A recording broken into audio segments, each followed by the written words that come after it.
کفار مکہ سے مسلمانوں کی اب تک 2 بڑی جنگیں ہو چکی تھیں جن کو ہم ان ویڈیوز میں ڈسکس کر چکے ہیں۔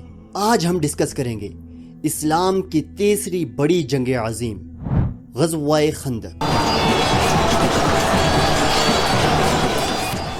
غزوہ بنی نذیر کے بعد کچھ یہودی خیبر میں جا کر آباد ہو گئے اور کچھ شام کی طرف چلے گئے۔ جو یہودی خیبر میں جا کر آباد ہوئے انہوں نے کفار مکہ سے جا کر ہاتھ ملا لیا اور مکہ والوں سے کہا، اگر تم ہمارا ساتھ دو تو ہم مسلمانوں کو بالکل ختم کر دیں گے۔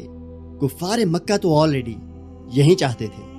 اب کافروں نے عرب کے تمام بڑے قبائل کو جمع کیا اور مدینہ پر اٹیک کرنے کے لیے 10,000 کی فوج تیار کی، جو کہ عرب کی اس ٹائم کی سب سے بڑی فوج تھی، مطلب مدینہ کی آبادی سے بھی کئی گنا زیادہ۔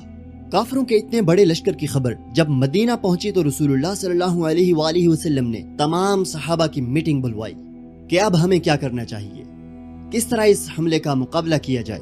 تو اس میٹنگ میں فارس سے آئے ایک نیو صحابی جن کا نام تھا حضرت سلیمان فارسی، انہوں نے مشورہ دیا، جنگ احد کی طرف مدینہ سے باہر نکل کر اتنی بڑی فوج کا حملہ روکنا مناسب نہیں ہے، ہمیں مدینہ کے اندر رہ کر اس حملے کا ڈیفنس کرنا چاہیے، اور جس طرف سے کافروں کے اٹیک کا خطرہ ہے وہاں خندق کھودی جائے تاکہ کافر ایک دم سے حملہ نہ کر سکے۔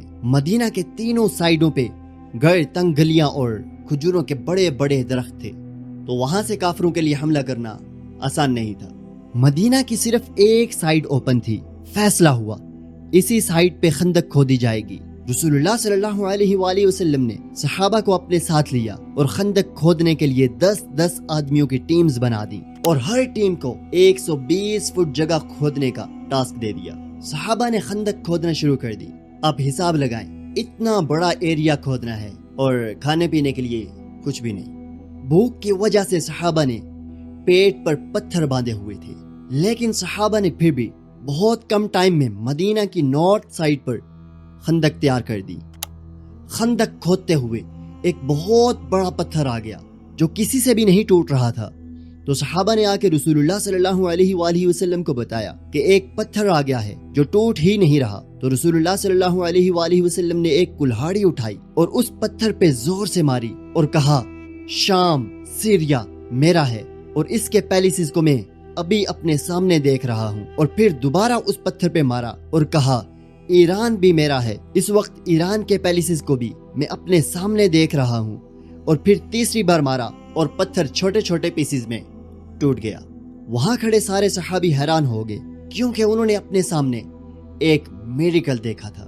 رسول اللہ صلی اللہ علیہ وآلہ وسلم نے خندق تیار ہو جانے کے بعد عورتوں اور بچوں کو مدینہ کے سیف قلعوں میں بھیج دیا اور خود 3,000 کی فوج لے کر مدینہ سے نکل گئے۔ کافر جب 10,000 کی فوج لے کر مدینہ پہنچے تو خندق دیکھ کر ٹینشن میں پڑ گئے، یہ کیا ہے، یہ تو ہم نے سوچا ہی نہیں تھا۔ اب دونوں فوجیں سامنے آئیں اور بس دور سے ایک دوسرے کو دیکھنے لگی، کیونکہ بیچ میں تو خندق ہے، اگر کافر خندق کراس کرنے کی کوشش کریں گے تو خندق میں گر جائیں گے اور باہر نکلنے کا کوئی راستہ بھی نہیں ہے۔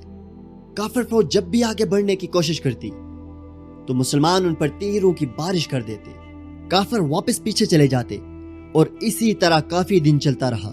آخر کار کافروں کو غصہ آیا اور ان کے ایک گروپ نے کسی طرح خندق کو پار کر لیا۔ کافروں کے اس گروپ کا لیڈر، جس کی ایج تقریباً 90 ایئرز تھی، اس کو اتنا بہادر مانا جاتا تھا کہ یہ اکیلا 1000 سواروں کے برابر تھا۔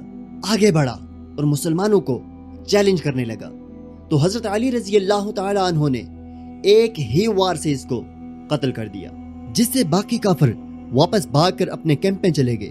اب مکہ والوں کو کوئی موقع نہیں مل رہا تھا کہ وہ مسلمانوں پر حملہ کر سکیں، تو کافروں کے لیڈر ابو سفیان نے ایک چال چلی، مدینہ کے اندر جو یہودی ہیں اگر ان کو اپنے ساتھ ملا لیا جائے تو ہم مسلمانوں کو ختم کر سکتے ہیں، جس پر بنو نذیر کے یہودیوں نے مدینہ کے یہودیوں کو اپنے ساتھ ملانے کی کوشش شروع کر دی۔ مکہ والے یہ چاہتے تھے کہ مدینہ کے اندر جو یہودی ہیں وہ مسلمانوں کے گھروں میں ان کے بچوں اور عورتوں پر حملہ کریں تو مسلمانوں کو ضرور پیچھے ہٹنا پڑے گا اور ہم ان پر حملہ کر دیں گے۔ بنو نذیر کے اصرار پر یہودیوں نے ہاں کر دی، سارے ایگریمنٹ جو مسلمانوں سے کیے تھے توڑ دیے۔ اب مسلمان احد کی طرح 2 فوجوں کے درمیان پھنس گئے۔ اور یہودیوں نے مدینہ کے اندر صحابہ کے گھروں کو ریڈ کرنا شروع کر دیا۔ مسلمانوں کے لیے بہت ہی ٹینس صورتحال پیدا ہوگی کہ اب ہم اپنے بیوی بچوں کو بچائیں یا ادھر کافروں سے لڑیں، یہاں تک کہ رسول اللہ صلی اللہ علیہ وآلہ وسلم نے کہا اب مدینہ والوں کے گھروں کو بچانے کے لیے صرف ایک ہی راستہ ہے کہ کافروں کے ایک گروپ قبیلہ غطفان سے ایگریمنٹ کر لیا جائے کہ ہم ان کو ہر سال مدینہ میں جو فصل ہوتی ہے اس کا 1/3 حصہ دیں گے۔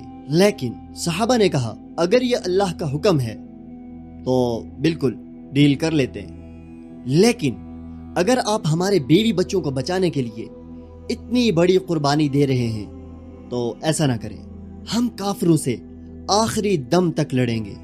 پھر نیکسٹ ڈے کافروں کی فوج سے ایک بندہ سامنے آتا ہے جس کا نام تھا نعیم بن مسعود، اور کہتا ہے مجھے محمد سے ملنا ہے۔ آپ صلی اللہ علیہ وآلہ وسلم کے پاس آ کر انہوں نے کہا میں نے اسلام قبول کر لیا ہے، لیکن اس بات کا کسی کو نہیں پتا، بتائیں میں آپ کی کیا ہیلپ کر سکتا ہوں۔ رسول اللہ صلی اللہ علیہ وآلہ وسلم نے انہیں کہا تم جو بھی کر سکتے ہو کرو، تمہیں ہماری طرف سے اجازت ہے۔ وہ وہاں سے سیدھا یہودیوں کے پاس گیا اور انہیں کہا مکہ والے تمہارے ساتھ گیم کر رہے ہیں، وہ بہت بڑے دھوکے باز ہیں، ان کا ساتھ کبھی نہیں دینا۔ مکہ والوں کو کبھی بھی لگا ہم ہار رہے ہیں وہ تمہیں ادھر ہی چھوڑ کر بھاگ جائیں گے، پھر مسلمان تمہیں نہیں چھوڑیں گے۔ اور پھر وہ کافروں کے پاس گیا اور ابو سفیان سے کہا یہودیوں نے کبھی کسی سے وفا کی ہے جو وہ تم سے کریں گے؟ یہودی اور مسلمان آپس میں ملے ہوئے ہیں، جس پر یہودیوں اور کافروں کے دلوں میں ایک دوسرے کے خلاف نفرت آ گئی اور ان کا الائنس ٹوٹ گیا۔ اب مسلمان دوبارہ طاقتور ہو گئے، مدینہ کے اندر سے سارے خطرے ختم ہو گئے۔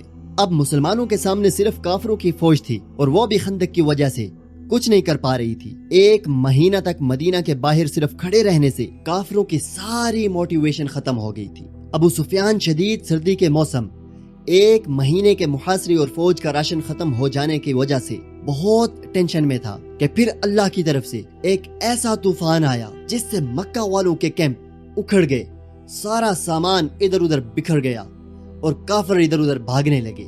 ابو سفیان نے یہ دیکھ کر کہا بس بہت ہو گیا، اب ہم مکہ واپس چلتے ہیں، اور کافر اپنا کوئی بھی آبجیکٹو پورا کیے بغیر مدینہ سے واپس چلے گئے، اور مسلمان بے خوف و خطر واپس مدینہ کی طرف آ گئے اور اپنی ساری اٹینشن یہودیوں کی طرف کر لی۔ سبسکرائب